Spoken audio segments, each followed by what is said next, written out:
Bonjour à toutes et à tous. Je me présente, je suis le docteur Amélie Renaud, je suis praticienne hygiéniste au centre hospitalier de Douai. Et je suis venue avec Nadège Jouffré, infirmière hygiéniste dans le même établissement. On fait partie de l'équipe opérationnelle d'hygiène. Et je remercie le comité organisateur de nous avoir sollicité pour faire une intervention parce qu'il est vrai que l'hygiène a sa part à jouer avec tout ce qui est dispositif de perfusion. Donc, on va vous faire un petit focus sur les antiseptiques et les bonnes pratiques autour des dispositifs intravasculaires. Pour démarrer, je vais commencer par cette diapositive. Je n'ai pas de conflit d'intérêt, je n'ai pas investi dans les champs de betteraves, ni voilà, aucun conflit d'intérêt à déclarer. Je vais commencer par quelques chiffres que nous donnent les enquêtes nationales de prévalence. Alors, la dernière date de 2017, on est en attente des chiffres pour celle de 2022. Et ces enquêtes nous disent chaque année qu'effectivement, le dispositif invasif a un rôle et une part importante dans tout ce qui est infectieux à l'hôpital. Mais ça, je pense que je l'apprendrai à personne. Donc, si vous avez la curiosité, vous pouvez aller voir, puisque au-delà du dispositif invasif, les voies d'abord sont également détaillées, donc en voie périphérique, voie centrale, pipeline, etc. Quand on parle d'événements infectieux, on a plusieurs mécanismes qui peuvent se mettre en œuvre. On peut avoir une infection de par une colonisation par voie cutanée lors de la pause ou lors du maintien du dispositif. Généralement, ça commence par une colonisation extra-luminale, c'est-à-dire par l'extérieur du dispositif, et puis qui vient finalement dans la lumière. Et on a ce qu'on appelle le phénomène du biofilm qui permet d'expliquer aussi un certain nombre d'événements infectieux. Le biofilm, c'est le petit schéma qu'on a rajouté en bas sur la diapo. Je ne sais pas si vous avez cette notion. Les bactéries sont capables d'adhérer à un support, elles se regroupent ensemble et puis elles sont très bien ensemble et pour se protéger un petit peu des agressions qu'elles pourraient subir, font une espèce, alors je vais parler très imagé, hein, une espèce de petite coque dure qui permet de se protéger des agressifs. Donc ça peut être les variations d'humidité, ça peut être les antiseptiques, ça peut être les détergents désinfectants, etc. Et quand la population bactérienne devient trop importante, la petite coque se brise et puis les bactéries vont coloniser un petit peu plus loin. C'est comme ça qu'on aboutit finalement à des surfaces totalement colonisées. Deuxième mécanisme d'infection, on colonise directement la lumière en manipulant notamment les dispositifs médicaux. C'est notamment valable pour tout ce qui est longue durée. On peut également avoir une contamination, ce qu'on appelle par voie hématogène. Le lieu de l'infection est à distance, un escarre par exemple qui s'infecte, et puis on a du matériel et la bactérie va se balader dans le sang pour aller contaminer ce dispositif. Et enfin, on peut avoir une contamination de par l'utilisation d'une solution qui est préalablement infectée. Sur quel référentiel est-ce qu'on travaille au niveau du risque infectieux? La Société française d'hygiène hospitalière est prolixe, si je puis dire, en termes de documentation.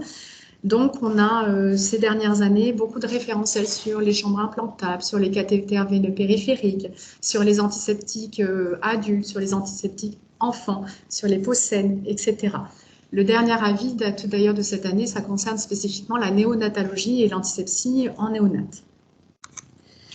Dans ces guides, on peut retrouver aussi des arbres décisionnels. Quel dispositif je mets en fonction de la durée de maintien, en fonction du produit que je compte injecter, ce qui permet finalement d'avoir un premier choix de dispositif le plus adapté possible à la situation du patient.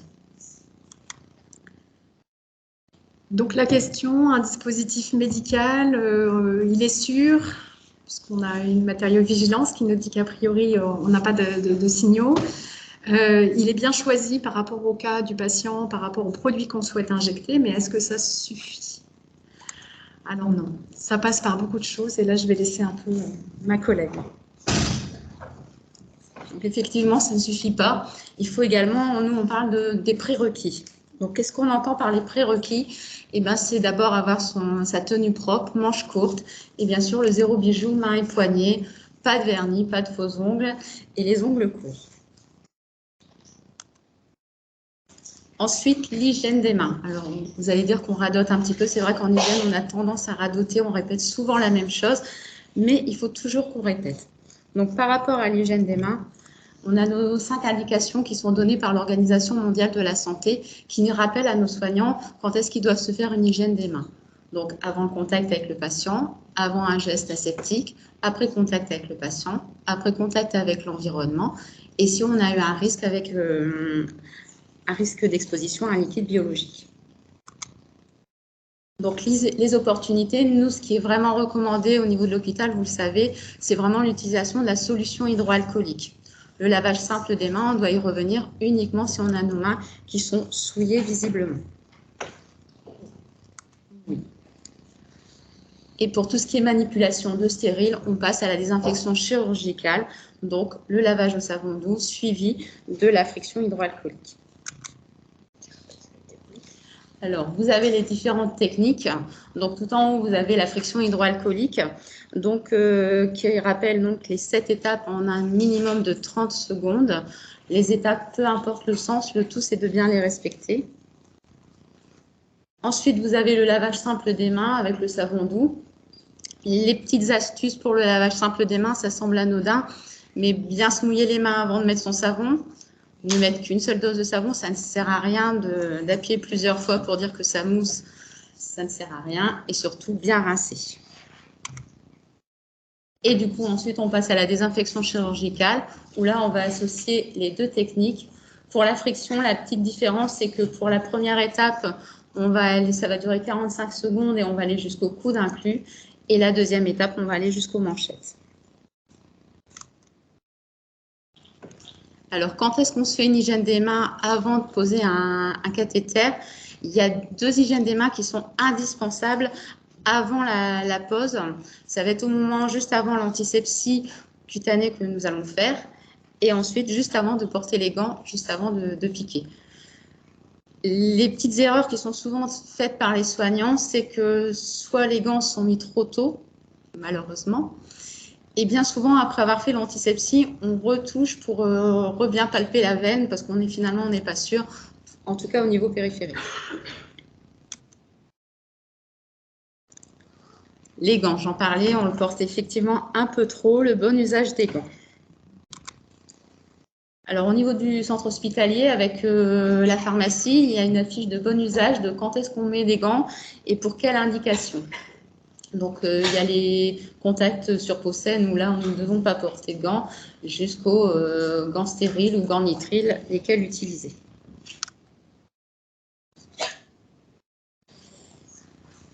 Alors, le port de gants stériles, c'est pour les poses, les réfections de pansement et les manipulations au niveau proximal.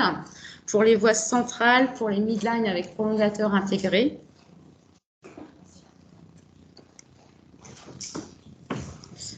Alors, sur le petit schéma, on rappelle c'est quoi une voie proximale, c'est quoi une voie distale.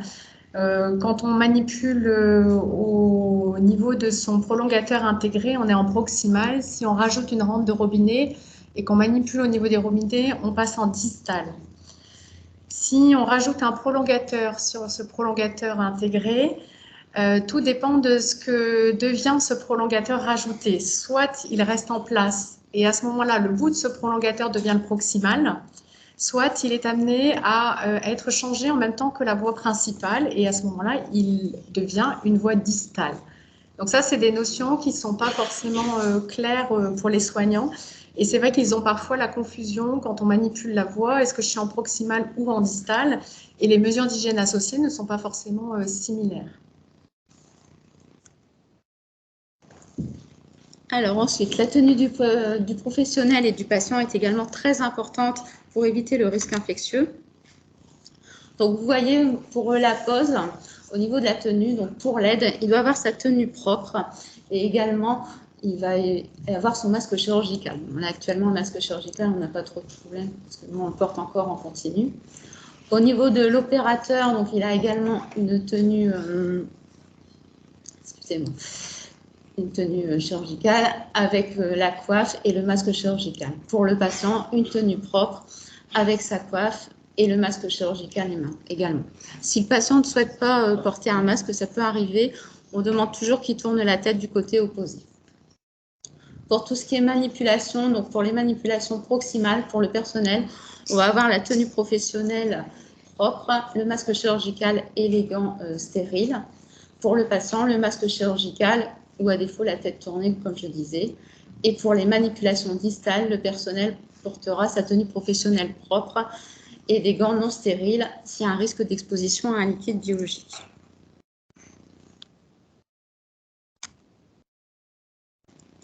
Les bonnes pratiques d'antisepsie. Ouais. Alors, la première bonne pratique, c'est d'avoir une politique établissement. Ça veut dire quoi? Ça veut dire qu'il faut qu'on dise ce qu'on utilise et dans quel cas on utilise quoi. Je m'explique. Les antiseptiques, c'est une collaboration étroite entre les soignants, entre l'équipe opérationnelle d'hygiène, le CLIN éventuellement, et également la pharmacie, puisque les acheteurs sont souvent les pharmaciens. Il y a des recommandations, il y a des AMM, des autorisations de mise sur les marchés, avec des indications et des contre-indications en fonction des antiseptiques. Et il va y avoir des choix à faire en fonction du volume d'utilisation. On reste en monodose, on utilise des flacons multidoses. Une fois qu'on a défini quel antiseptique on utilise dans quelle situation, à quel endroit, par exemple en réanimation, on va plutôt utiliser la chlorhexidine à 2% dans telle situation, ou plutôt, etc. Ben, il faut écrire un document pratique, des procédures, les fiches de bon usage qui sont en lien, avec les rappels de bonne pratique. Hein. Si c'est un multidose, je rappelle qu'on note la date d'ouverture sur le flacon. On évite de manipuler les bouchons n'importe comment, parce que c'est pareil, hein, si on contamine un bouchon, on contamine la solution, et donc on risque de contaminer derrière la peau du patient ou le dispositif. On ferme après utilisation, ça ce sont les règles de bonne pratique. Les évolutions ces dernières années, c'est sur peau saine, le nettoyage de la peau, qu'on appelait détertion, n'est plus systématique. C'est-à-dire que dans les derniers recos antisepsie peau saine, le nettoyage de la peau ne s'opère que si la peau est visuellement souillée. Alors souillée, s'il y a du sébum, si il reste des collants du précédent pansement, voilà, s'il y a quelque chose. Et dans les dernières recommandations, on ne demande plus d'utiliser un savon antiseptique, mais un savon doux en dose unique, c'est très bien. Donc on fait un nettoyage à l'eau et au savon. On sèche et on va faire l'antisepsie, ce qui est important, quel que soit l'antiseptique utilisé, c'est bien d'attendre le séchage. On a aussi, au niveau des pauses, au niveau des réflexions, une difficulté vis-à-vis de ce temps qui n'est pas forcément attendu. Comme la solution hydroalcoolique, on parle de 30 secondes pour une efficacité.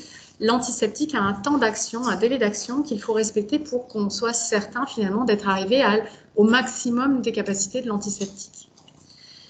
Ça passe également, du coup, dans les bonnes pratiques d'antisepsie par un accompagnement des équipes sur le terrain, par des sensibilisations répétées, alors notamment au cours des changements d'appel d'offres, de marché, de matériel, mais ça peut être également fait à l'aide des commerciaux quand il y a le changement de dispositifs médicaux qui peuvent revenir rappeler les bonnes utilisations.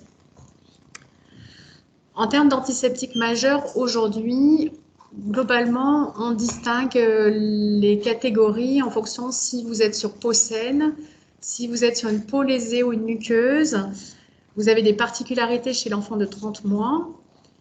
Donc, globalement, sur peau saine, le nettoyage, puis le rinçage, puis le séchage ne se fera que si souillure visible. Et on fera une antisepsie avec un antiseptique alcoolique.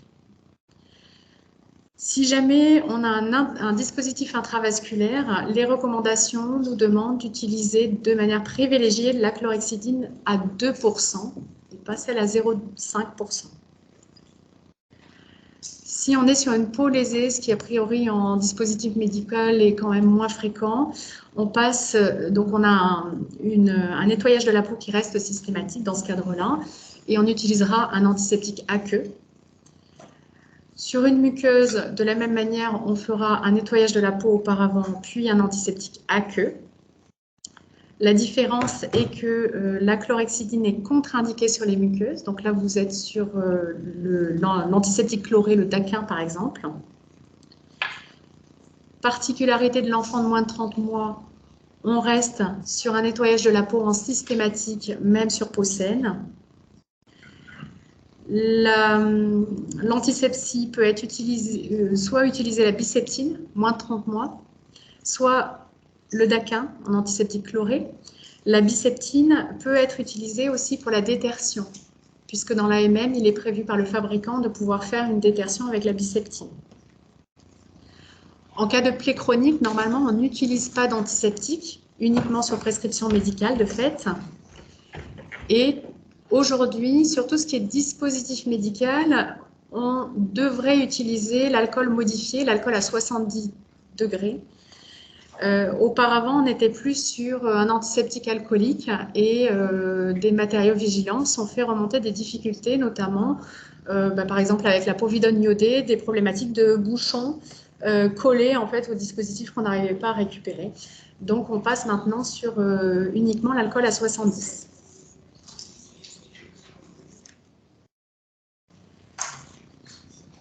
Donc, au-delà de ces pratiques, il y a aussi tout ce qui est gestion des pansements et gestion des valves. Donc, autour des pansements, les pratiques peuvent être hyper variables, même au sein d'un même établissement, parce que chacun a un peu ses habitudes. Il est très difficile, du coup, d'avoir, on va dire, une ligne claire au sein des institutions. Donc là, moi, j'ai choisi de vous donner le tableau fourni par le réseau Spiadi, qui nous donne, après la pause, les fréquences de changement pour le cathéter veineux central, pour le PICC line, pour la chambre implantable, et puis ensuite pour les réfections de pansement. De manière globale, il faut avoir en tête que tout pansement souillé ou décollé doit être refait dans les meilleurs délais. Ensuite, une fois le dispositif sous pansement, on va dire moins on y touche, moins on a de risques. Donc, on le renouvelle en même temps que les changements itératifs, c'est-à-dire tous les 7 à 8 jours en fonction des dispositifs. Dès que souillé, dès que décollé, ça veut dire attention au choix des pansements, puisqu'un dispositif médical invasif peut être mis dans différentes zones anatomiques et il est important que le pansement s'adapte aux différentes zones anatomiques. Ça évite les décollements et donc les réflexions, et donc moins on manipule, moins on a de risques infectieux au niveau des voies d'abord.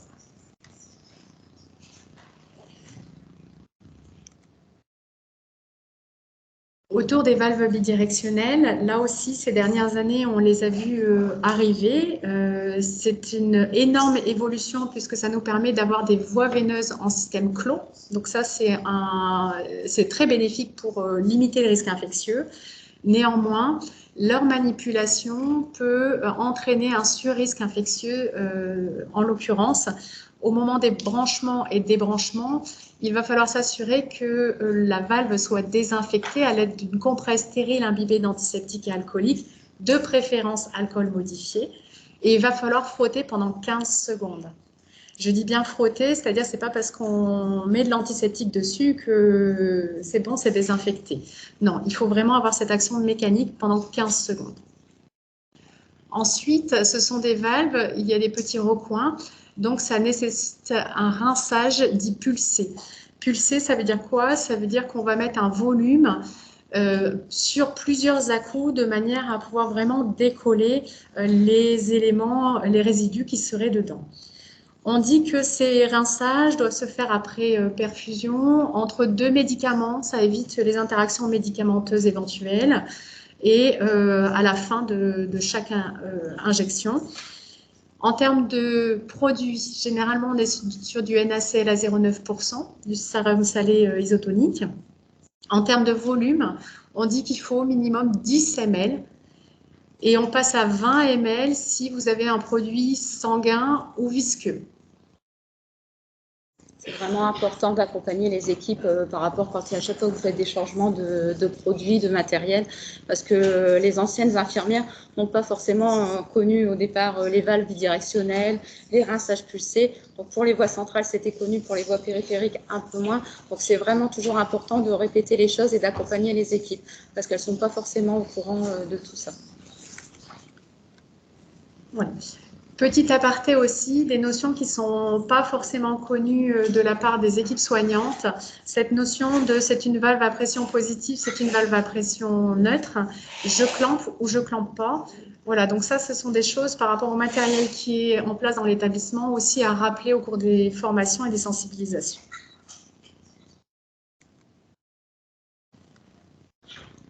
Autour de la sécurité, on a aussi tout ce qui est manipulation aseptique et tout ce qui est entretien. Alors là, j'ai un catalogue, je suis désolée, parce qu'en plus, je ne saurais même pas être exhaustive, parce qu'effectivement, un soin propre, ça se fait dans un environnement propre. Donc, un environnement propre, ça passe par un entretien des locaux, ça passe par une traçabilité de cet entretien des locaux associé à des protocoles. Ça passe par le B.A.B.A. normalement que tous les soignants ont appris, nettoyer, désinfecter un plan de travail. Ça passe par, on a dit, autour du patient, il y a 5 indications à l'hygiène des mains, mais il y a des indications d'hygiène des mains en dehors de l'entourage proche du patient, on dira. Exemple, avant de commencer à préparer mon matériel, j'ai un plan de travail propre, je désinfecte mes mains avant de préparer mon matériel. Voilà, quand j'ai un champ stérile, je respecte mon champ stérile, c'est-à-dire que parfois on va retoucher la partie stérile alors qu'on ne devrait pas, on va coller sa tenue sur le champ stérile qui fait que notre matériel, du coup, on a un risque de plus travailler en aseptique. Il y a tout ce qui est manipulation de voie avec la compresse stérile imbibée d'alcool modifié. Donc ça, c'est quelque chose aussi à prendre en compte parce que tout le monde n'a pas appris à manipuler, débrancher, bouger les rampes, les robinets avec une compresse imbibée d'antiseptique alcoolique. En ce qui concerne les bouchons, parce qu'on en a encore, les bouchons sont à usage unique, donc ils sont à usage unique. Donc quand on les enlève, on les jette et on les remplace. Quand on remplace, on ne prend pas le bouchon suivant dans la main et puis je manipule le tout ensemble et puis je vais remettre mon bouchon qui du coup n'est plus trop stérile. Ça se voit aussi. On vient souvent récupérer des médicaments qui sont injectables en flacon. Donc là, dans les pratiques, de la même manière, on est censé désinfecter le septum avant d'aller piquer. De mettre l'antiseptique sur le septum ne désinfecte pas le septum. On a un liquide qui est sur le flacon, mais ce n'est pas suffisant. Là encore, il faut une action mécanique, d'où la compresse imbibée, on insiste. Puis les notions que vous avez, il faut fixer les rampes, les éloigner de la literie et de tout ce qui est sale. Combien de fois on voit les pistolets, les bassins de lit juste à côté de la rampe à perfusion sur côte-côte, quoi. Donc non, on ne met pas les excrétas avec les dispositifs de perfusion. On respecte le système clos. Si on débranche, il n'y a pas d'intérêt à mettre un système clos. On respecte les renouvellements de lignes principales et secondaires. Ça aussi, normalement, dans les protocoles, ça doit être décrit, 7 jours pour les lignes principales. Pour les lignes secondaires, tout dépend si on est en perfusion continue ou discontinue. Une notion aussi sur la dépilation, notamment pour les voies centrales. Cette dépilation dans les recommandations n'est plus systématique. Elle est au choix de l'opérateur. Si elle est réalisée, elle doit absolument être réalisée par tonte. On ne rase pas. De la même manière, si vous-même êtes amené à avoir un dispositif ou avoir une intervention, ne vous rasez pas tout seul à domicile ou ne faites pas une dépilation même chimique à la maison.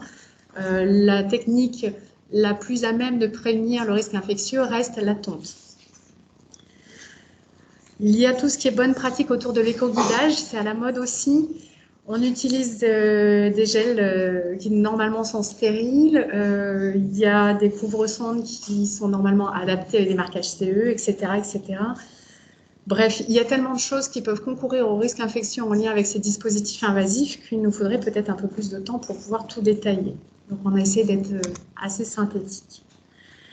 Je vais terminer ce tour d'horizon avec tout ce qui est traçabilité, surveillance, checklist, communication qui sont essentielles. Vous le savez, tout ce qui est pose de dispositif médical doit faire l'objet d'une traçabilité dans les dossiers patients. On doit retrouver l'horodatage, le lieu qui l'a posé, où est-ce que le dispositif est posé, quel matériel on a posé. Quand il y a des longueurs intériorisées, extériorisées, on doit les retrouver dans le dossier patient aussi, etc. On doit y retrouver également tout ce qui est réflexion de pansement, pour savoir la dernière fois que ça a été fait. S'il y a eu des changements de valve, de la même manière, on devrait le retrouver à ce moment-là. tous les jours, hein, quels que soient les dispositifs invasifs, on devrait se poser la question de la pertinence du maintien. Alors, quand le docteur a laissé l'antibiotique injectable, la pertinence du maintien du dispositif, elle ne se pose pas. Mais dès lors que la perfusion est arrêtée, c'est une question qui doit être posée. Est-ce qu'on laisse ou pas le dispositif en place? On doit avoir une surveillance locale quotidienne et générale de manière plus complète. Ça passe par la visualisation du point de ponction. Donc, quand on a des pansements qui ne sont pas semi-perméables transparents, ça veut dire qu'on va essayer de repasser dès que possible au semi-perméable transparent, c'est-à-dire dès qu'on n'aura plus d'exudeur. Et ensuite, on doit retrouver dans ces traçabilités toutes les difficultés non habituelles. Alors ça, c'est des choses qui sont importantes parce que derrière, quand on a alors vous connaissez la judiciarisation des systèmes de santé, lorsqu'il y a des plaintes d'usagers, lorsqu'on est sollicité sur des dossiers, mais on est parfois très embêté quand on ne retrouve pas trace des pauses, quand on ne retrouve pas trace des changements, des rythmes de réflexion, etc. Parce que du coup, l'imputabilité, elle est complexe. Il y a des outils qui existent, notamment pour les pauses de voie centrale. Il y a la HAS qui a fait une checklist permettant aux opérateurs de pouvoir vérifier que tout est fait selon les règles de l'art. Vous avez possibilité d'avoir des traçabilités informatisées ou pas. Là, je vous ai mis un exemple de traçabilité de pose de cathéter veineux périphérique en version papier pour ceux qui n'ont pas la possibilité d'avoir encore l'informatisation. Donc voilà, tout ça, c'est bien, mais c'est aussi le travail en pluridisciplinaire qui permet de diminuer le risque en lien avec les perfusions de manière large. Hein. La collaboration hygiéniste-pharmacien est essentielle à notre sens. Et puis, il y a le patient. Et l'implication du patient, elle reste primordiale parce que c'est le premier qui va pouvoir vous alerter sur « j'ai mal ». C'est le premier qui va pouvoir éviter de toucher son dispositif. Donc, son implication, elle est fortement préconisée. Cas d'école, cas fréquent, on est appelé pour des VINIT en unité de soins. Alors, généralement, ça passe premier réflexe. C'est la faute du caté. Il y a dû avoir un changement du fabricant et à mon avis, on a des VINIT parce que c'est le caté qui a dû être modifié. Donc, matériaux-vigilance. Ben oui, mais peut-être pas, quoi. Peut-être pas. Moi, j'invite toujours à ce qu'on regarde finalement les pratiques des services parce qu'on a plein de facteurs contributifs qui peuvent expliquer pourquoi un cathéter qui était jusque-là bien toléré ne l'est plus. Je vais vous parler du PROPIAS qui peut vous intéresser aussi. C'est le programme d'action de prévention des infections associées aux soins. C'est une instruction qui date de 2015. Qui aborde les établissements de soins, mais également la ville, les établissements médico-sociaux, et notamment son axe 3 qui inclut la prévention du risque infectieux tout au long du parcours de soins en lien avec tout ce qui est acte invasif, dont les dispositifs invasifs. Récemment, vous avez la stratégie nationale de prévention des infections et de l'antibiorésistance qui est parue et qui reprend exactement les mêmes termes et les mêmes définitions qui étaient proposées en 2015. Donc finalement, on a encore enfoncé le clou cette année, si je puis dire. Je terminerai l'intervention en vous parlant du site préventioninfection.fr. Je ne sais pas si vous le connaissez. Le réseau de prévention des infections associées aux soins a un sous-réseau, si je puis dire, qui s'appelle le SPIADI, dont la mission est vraiment de parler de tout ce qui est dispositif invasif. Donc, je vous encourage à visiter le site. Dans le site, vous allez pouvoir retrouver ce que les hygiénistes, normalement, essaient de mettre en place dans les établissements. Donc, des surveillances. Bactali, par exemple, la surveillance des bactériémies en lien avec les dispositifs invasifs. Vous allez pouvoir retrouver également des actions d'évaluation, des audits, notamment Observa 4, qui est très intéressant. Et puis, ça va être une mine documentaire puisque vous avez le réseau qui propose des fiches techniques, des outils pédagogiques, des supports de formation pour permettre la promotion du bon usage. Voilà, seul on va plus vite, ensemble on va beaucoup plus loin. Et j'espère que ce matin, ensemble, on vous ouvre de nouveaux horizons. Une belle journée à vous.